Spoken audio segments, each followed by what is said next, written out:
नमस्कार दोस्तों, आप पढ़ रहे हैं कक्षा 12वीं एनसीईआरटी गणित, जिसमें आज आप पढ़ेंगे प्रश्नावली 5.7। तो देखिए इसके 12 क्वेश्चन तक हम सॉल्व कर चुके हैं।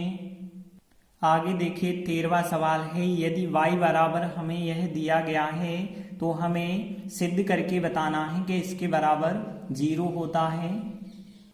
तो देखिए दिया गया है y बराबर 3 cos log x plus 4 sin log x।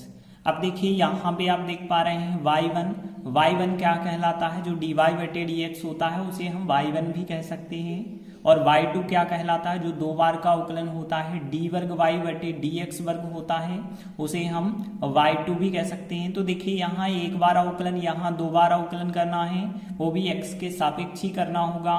तो फिर हम x के सापेक्ष इसका अवकलन करेंगे। तो देखिए x के सापेक्ष अवकलन करने पर देखिए y का अवकलन dy बटे dx या फिर आप y1 कह सकते हैं। और देखिए 3 तो हमने लिखा, cos का अवकलन यदि आप करेंगे तो माइनस का sin log x होगा। लेकिन आप ध्यान रखना log x का अवकलन आपको रिपीट करना होगा, तो log x का अवकलन 1 बटे x रिपीट होगा प्लस 4 के तो 4 लिखेंगे। यहाँ पे देखिए साइन का अवकलन करेंगे तो साइन का क्या हो जाएगा, cos log x हो जाएगा। और इस log x का हम रिपीट करेंगे तो कितना आएगा फिर 1 बटे x। अब देखिए इसका दूसरी बार अवकलन करना थोड़ी सा कठिन हो सकता है, तो हम क्या करते हैं, जो बटे का x दिख रहा है यह हटाने के लिए x से गुणा कर देते हैं। तो हमने लिखा x से गुणा करने पर देखिए गुणा करेंगे तब हमें क्या मिलेगा, x का गुणा इससे करेंगे तो xy1 हो जाएगा। यहाँ इस स्टेप में x से गुणा करेंगे तो x कट जाएगा, माइनस का 3 sin log x यहाँ पे प्राप्त होगा प्लस यहाँ पे भी x कट जाएगा तो 4 cos log x यहाँ पे हमें प्राप्त होगा। इसके बाद देखिए अवकलन करना आसान है, तो अब हम पुनः x के सापेक्ष अवकलन करेंगे। तो देखिए पुनः x के सापेक्ष अवकलन करने पर तो देखिए यहाँ जब अवकलन करेंगे तो पहला फलन दूसरा फलन होगा। फिर तो देखिए यहाँ पे हमने लिखा पहला फलन दूसरे का अवकलन, देखिए y1 का अवकलन करेंगे तो y2 बन जाएगा, क्योंकि हमें पता है dy बटे dx का अवकलन d वर्ग y बटे dx वर्ग हो जाता है। तो वैसे ही हम कह सकते हैं y1 का अवकलन क्या हो जाएगा, y2। तो देखिए पहला फलन दूसरे का अवकलन प्लस दूसरा फलन लिखेंगे y1 और पहले का अवकलन करेंगे x का अवकलन करेंगे तो कितना हो जाएगा 1। फिर देखिए यहाँ माइनस का 3 साइन का यदि आप अवकलन करेंगे तो साइन का अवकलन कितना हो जाएगा, cos log x हो जाएगा -3। वैसे ही लिखा साइन का अवकलन cos हो जाएगा log x, और log x का रिपीट करेंगे तो 1 बटे x हो जाएगा। और देखिए फिर इसके बाद 4 लिखा हमने, cos का करेंगे तो फिर माइनस का sin log x आ जाएगा, और log x का रिपीट अवकलन करेंगे तो अवकलन कितना होगा फिर log x का 1 बटे x। अब देखिए फिर बटे में x आ गया है तो पुनः फिर आप x से गुणा कर सकते हैं हटाने के लिए। तो x से गुणा करेंगे तो बटे वाला x फिर क्या हो जाएगा, हट जाएगा। तो देखिए x का गुणा हर एक स्टेप से हमें करना पड़ेगा। तो देखिए यहाँ पे x का गुणा करेंगे तो फिर x वर्ग y2 बन जाएगा, यहाँ x से गुणा करेंगे तो x y1 बन जाएगा। यहाँ पे देखिए माइनस का 3 cos log x चल रहा है और यहाँ पे चल रहा है माइनस का 4 sin log x चल रहा है, क्योंकि बटे वाला x जो है कट जाएगा, इसमें x से गुणा होगा तो x कट जाएगा, x यहाँ पे भी कट जाएगा। देखिए यदि आप यहाँ से माइनस चिन्ह कॉमन ले लेते हैं तो यहाँ पे पूरे जगह क्या बचा होगा, फिर प्लस की यह संख्या बची होगी, प्लस की यह संख्या बची होगी। हमने माइनस चिन्ह कॉमन क्यों लिया है, क्योंकि देख सकते हैं यह पूरी की पूरी जो संख्या है क्या बन गई है, y बन गई है। तो फिर माइनस चिन्ह इसके स्थान पे आप y लिख सकते हैं और यहाँ पे x वर्ग y2 चल रहा है, x y1 चल रहा है, बराबर माइनस y आ जाएगा। माइनस y को यदि आप इस तरह पक्षांतर करके लिखेंगे तो x वर्ग y2 plus x y1 minus का y इस तरफ आएगा प्लस y बराबर 0, और बिल्कुल हमें यही सिद्ध करना था। तो इस प्रकार से हमारा सवाल यहीं पर सिद्ध हो जाता है। तो प्रश्न 13 कंप्लीट हुआ। इसके बाद देखते हैं 14वां सवाल। तो दिया गया है y बराबर फलन और फिर हमें दर्शाना है कि इनका मान जो है 0 के बराबर होता है। तो देखिए दिया है y बराबर a e पे mx की घात प्लस b e पे nx की घात। अब देखिए यहाँ पे दो बार अवकलन चाहिए, यहाँ पे एक बार अवकलन चाहिए, तो फिर हम इसका क्या करेंगे, एक बार x के सापेक्ष अवकलन करेंगे, जो भी आएगा उसका फिर दोबारा x के सापेक्ष करेंगे।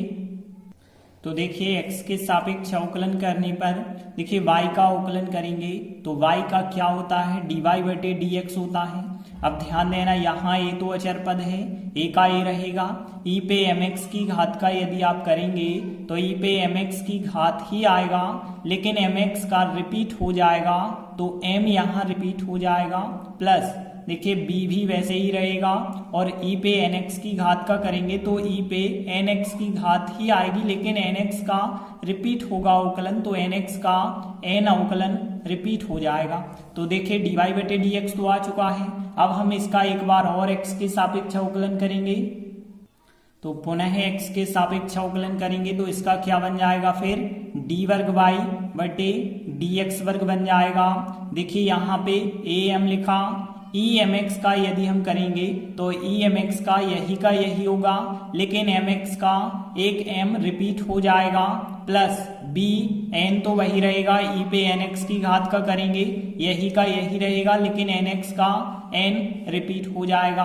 और देखिए यहाँ पे a m इंटू m मतलब m वर्ग बन जाएगा, e पे mx की घात प्लस यहाँ पे देखें तो b n और n यहाँ भी है तो n वर्ग बन गया और e पे nx की घात। तो देखिए यह आ गया d वर्ग y बटे dx वर्ग का मान और यह आ चुका है dy बटे dx का मान और y का मान यह है आपके पास। तो देखिए अब हमें जो दर्शाना है इसका हम LHS साइड ले लेते हैं। तो देखिए हमने LHS साइड ले ली, d वर्ग y बटे dx वर्ग minus m plus n into dy बटे dx mn इंटू y। तो यहाँ पे देखिए इसका मान आप यह रखेंगे, फिर माइनस m प्लस n लिखेंगे और इसका मान यह रखेंगे mn लिखेंगे और y का मान यह रखेंगे। तो देखिए यह मान रखा हमने d वर्ग y बटे dx वर्ग का m प्लस n dy बटे dx का मान mn और y का मान। अब देखिए तो देखिए यह तो हमने वैसा ही लिखा, माइनस m का गुणा इससे कर दिया है तो यह संख्या आ गई है, और यहाँ पे माइनस m का गुणा फिर इससे किया यह संख्या, फिर माइनस का n होगा इससे गुणा करेंगे, फिर माइनस n का गुणा इससे करेंगे, mn का गुणा इससे किया, फिर mn का गुणा इससे किया। आगे आप देखेंगे a m वर्ग e पे mx की घात धन का और यह ऋण का, b n वर्ग e nx की घात यह धन का है यह ऋण का है, कट जाएगा। फिर इसके बाद a mn e पे mx की घात और a mn e पे mx की घात कट गई। अब b mn e पे nx की घात और यहाँ पे दे रहा, मतलब धन की ऋण की सभी संख्याएं कट जाएंगी, 0 प्राप्त होगा और यही हमारा RHS था। तो इस प्रकार से हम कह सकते हैं हमने LHS साइड ली और RHS के बराबर ले आए तो हमारा सवाल यहीं पर सिद्ध हो जाता है। तो इस प्रकार से 14वां सवाल कंप्लीट हुआ। इसके बाद देखिए 15वां सवाल है, हमें y बराबर दिया गया है और हमें दर्शाना है या सिद्ध करना है कि 2 बार अवकलन का मान 49 y के बराबर होगा। तो देखिए यहाँ दिया है हमें y बराबर 500 e पे 7x की घात प्लस 600 e पे माइनस 7x की घात। अब हमें क्या करना होगा, x के सापेक्ष अवकलन। तो देखिए x के सापेक्ष अवकलन करने पर y का अवकलन करेंगे तो dy बटे dx हो जाएगा, और यहाँ पे ध्यान देना 500 तो यहाँ अचर पद है, e पे 7x की घात का करेंगे तो e पे 7x की घात ही रहेगा, लेकिन 7x का अवकलन रिपीट करेंगे तो कितना आ जाएगा 7। और फिर देखिए 600 तो अचर पद है 600 तो रहेगा, e पे माइनस 7x की घात का करेंगे तो यही का यही आएगा, लेकिन माइनस 7x का रिपीट करना होगा तो माइनस 7 आ जाएगा। इसके बाद देखिए अब हम पुनः x के सापेक्ष अवकलन करेंगे। तो देखिए पुनः x के सापेक्ष अवकलन करने पर इसका यदि आप पुनः करेंगे तो डी वर्ग वाई बटे डी एक्स वर्ग बन जाएगा। और यहाँ पे ध्यान देना 500 तो वैसे ही रहेंगे और इंटू जो 7 था उसे भी आप वैसे ही लिखें। देखिए ई पे 7x की घात का यदि आप करेंगे तो यही का यही आएगा, लेकिन 7 यहाँ पे 7x का अवकलन रिपीट होगा तो मतलब 7 रिपीट दोबारा हो जाएगा, प्लस यहाँ पे 600 तो वैसे ही रहेगा और इंटू जो -7 था वह भी वैसे ही रहेगा। ई पे -7x की घात का करेंगे तो यही का यही आएगा, लेकिन -7x का रिपीट होगा -7। इसके बाद आप ध्यान देना क्योंकि यहाँ पे 7 गुणित 7 हो जाएगा 49, यहाँ -7 और -7 का गुणा करेंगे तो यहाँ भी हो जाएगा 49। तो 49 हम यदि कॉमन ले लेते हैं तो यहाँ पे फिर बचा क्या रहेगा 500। ई पे 7x की घात बची होगी प्लस यहाँ 600 और देखिए -7 तो 49 हो गया, आगे लिखा हमने, और बचा होगा ई पे -7x की घात। तो देखिए यहाँ पे जो भी अब कोष्टक में आया है यह मान क्या है y है, तो हम कह सकते हैं 49 यहाँ पे क्या रख सकते हैं y। तो देखिए डी वर्ग y बटे डी एक्स वर्ग का जो मान आया है वो 49y आ चुका है और यही बिल्कुल हमें सिद्ध करना था। तो इस प्रकार से 15वां सवाल यहीं पर सिद्ध हो जाता है। इसके बाद देखिए अगला 16वां सवाल हमें दिया गया है और सिद्ध करना है इसके बराबर इतना होता है। तो देखिए हमें दिया गया है ई पे y की घात इंटू x प्लस 1 बराबर है 1 के। देखिए इसे हम ऐसा भी लिख सकते हैं ई पे y की घात बराबर होगा 1 बटे x प्लस 1 के। देखिए ऐसा हमने क्यों लिखा है, क्योंकि अवकलन करने में यहाँ पे आसानी होगी। तो देखिए अब हम x के सापेक्ष अवकलन कर सकते हैं। तो देखिए x के सापेक्ष अवकलन करने पर क्या आएगा, देखिए ई पे कोई भी घात होती है तो उसका तो वही होता है, तो ई पे y की घात का यही होगा, लेकिन y का अवकलन आपको रिपीट करना होगा। y का x के सापेक्ष कर रहे हैं तो y का क्या हो जाएगा फिर dy बटे dx।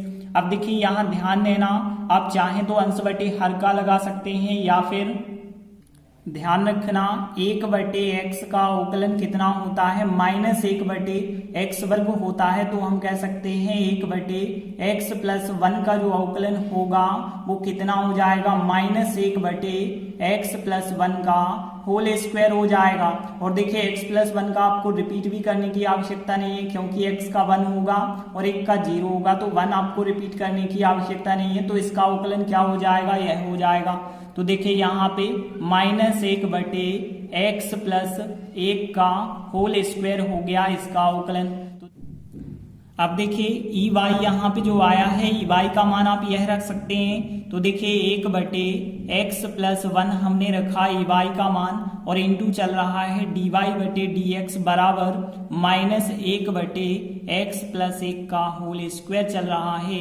अब देखिए यह संख्या जो है हम उस तरफ ले जाएंगे तो पलट जाएगी, तो डी वाई बटे डी एक्स बराबर -1 बटे x प्लस 1 का जो यहाँ पे वर्ग चल रहा था, अब इंटू में यह संख्या पलट के आएगी तो x प्लस 1 आ जाएगा ऊपर और नीचे आएगा फिर 1। तो देखिए एक बार यह संख्या तो कट सकती है, तो फिर हम कह सकते हैं dy बटे dx का जो मान आएगा वो माइनस चिन्ह आएगा और फिर देखिए 1 बटे एक बार यह गुणनखंड कट जाएगा तो बचा क्या होगा 1 बटे x प्लस 1 बचा होगा। अब हम पुनः x के सापेक्ष अवकलन करेंगे। तो देखिए पुनः x के सापेक्ष अवकलन करेंगे तो dy बटे dx का क्या हो जाएगा, d वर्ग y बटे dx वर्ग हो जाएगा और यहाँ पे देखिए माइनस चिन्ह तो हमने वैसे ही लिखा। अब देखिए 1 बटे x प्लस 1 का हमने यहाँ पे भी अवकलन करके आपको बताया था, तो क्या आया था -1 बटे x प्लस 1 का होल स्क्वायर आया था यहाँ पे। तो इस प्रकार से इसका अवकलन आप करेंगे तो कितना आएगा -1 बटे x प्लस 1 का होल स्क्वायर। अब देखिए यहाँ माइनस डबल बार है तो देखिए हम ऐसा भी लिख सकते हैं -1 बटे x प्लस 1 का होल स्क्वायर। इस टाइप से पूरे का होल स्क्वायर लगा सकते हैं क्योंकि माइनस माइनस यहाँ भी प्लस हो जाएगा और वर्ग करेंगे तब भी प्लस होगा और इस संख्या का वर्ग तो है ही। तो देखिए ऐसा हमने क्यों किया है, क्योंकि अब इसके स्थान पे देखिए इसके स्थान पे हम dy/dx लिख सकते हैं। तो देखिए इसके स्थान पे हम क्या लिख सकते हैं, dy/dx लिख सकते हैं, और इस पे वर्ग लगा था तो वर्ग हम वैसे ही लगा देंगे। तो देखिए d वर्ग y/dx वर्ग का मान जो है बराबर आ चुका है dy/dx के होल स्क्वायर के बराबर, और यही हमें सिद्ध करना था।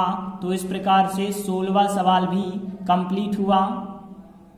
इसके बाद देखिए अगला 17वां सवाल है, यदि y बराबर tan इनवर्स x का होल स्क्वायर है तो हमें इतना सिद्ध करना है।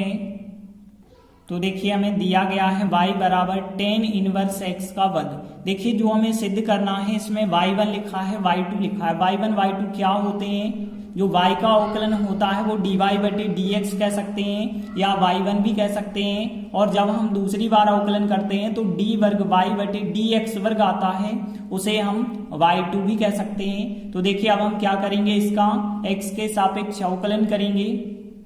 तो देखिए x के सापेक्ष अवकलन करने पर तो देखिए y का हम अवकलन यहाँ पे y1 लिख रहे हैं, क्योंकि यहाँ y1 हमें सिद्ध करना है इस वजह से। अब देखिए यहाँ tan इनवर्स x का होल स्क्वायर का अवकलन आप कैसे करते हैं, तो देखिए आपको पता है x का यदि होल स्क्वायर होता है मतलब x वर्ग होता है तो उसका अवकलन कितना होता है, 2x। यहाँ पे tan इनवर्स x का होल स्क्वायर लगा है तो फिर कितना होगा, 2 tan इनवर्स x होगा, लेकिन tan इनवर्स x का आपको रिपीट करना होगा। तो देखिए पहले हम वर्ग का करेंगे और वर्ग का कितना हो जाएगा, 2 tan इनवर्स x हो जाएगा, लेकिन tan इनवर्स x का जो अवकलन होता है 1/1 + x वर्ग, यह आपको रिपीट करना होगा। अब देखिए यदि आप यहाँ पे जो बटे वाली संख्या है इस तरफ ले आएंगे तो देखिए 1 + x वर्ग इस तरफ ले आए हैं इंटू y1 बराबर क्या रह जाएगा, 2 tan इनवर्स x यहाँ पे बचा होगा। अब देखिए हमें पुनः x के सापेक्ष अवकलन करना होगा। तो देखिए पुनः x के सापेक्ष अवकलन करने पर अब देखिए यहाँ पे पहला फलन दूसरा फलन वाला फार्मूला हम बनाएंगे।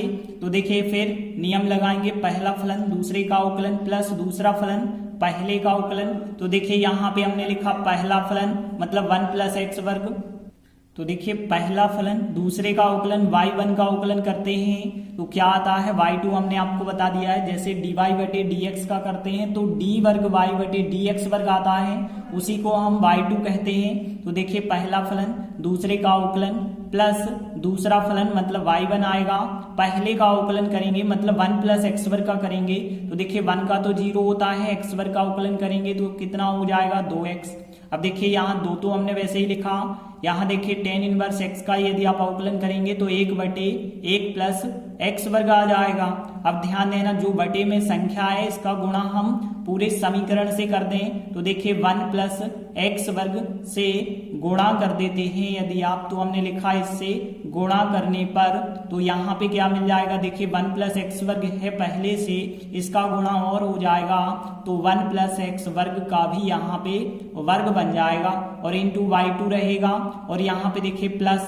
अब यहाँ पे देखिए 2x इंटू y1 चल रहा है तो देखिए 2x तो रहेगा ही और इंटू y1 रहेगा, लेकिन इस संख्या का गुणा होगा तो 2x इंटू 1 + x वर्ग आ जाएगा और y1 तो हमने वैसे ही लिखा है।